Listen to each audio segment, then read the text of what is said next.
But I know that your view varies a bit on that. Give us your view. Well, you see, they're quite right. I read an article recently where some of the top politicians said that everything that they do, and for everything that they put forward, and plans and rules and laws, the public must accept them and acquiesce. Now, they need our approval, our tacit approval, and silence, it really connotes your approval. And without that, they can't do anything, to be honest with you. If enough people simply said, and they could, but the problem is getting them to do it. No, we're not going along with this. We're not going along with this or that or whatever. We're boycotting all your airports, yada, yada, yada. That could so easily be done, but you cannot get the public to come together in this day and age. They're so divided. That's your problem. It could be done. But for every totalitarian measure that comes out, you can simply say no. That's it. It will take martyrs.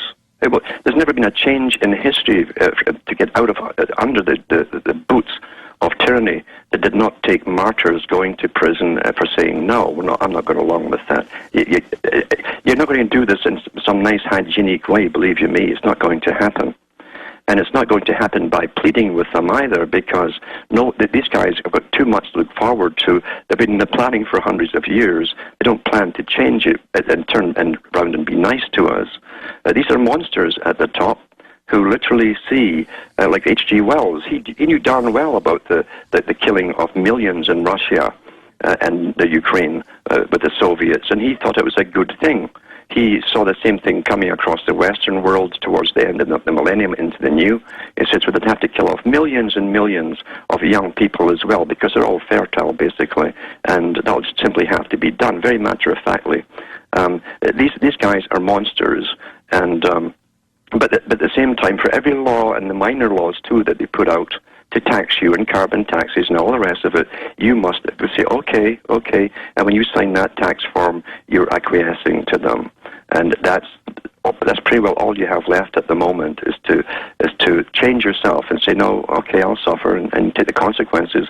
And with enough people locked up as martyrs, that's how Ireland helped to free itself too, with all the thousands of people getting slammed in these prisons during the Troubles.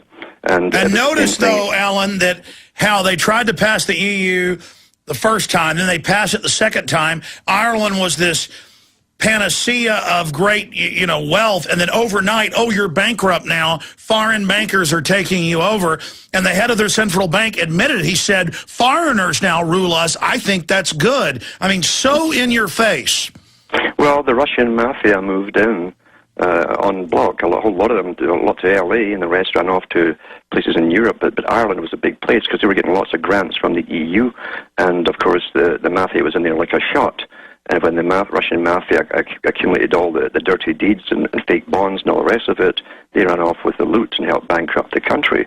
That was all set up in advance because the Russian mafia works with the globalists, you see.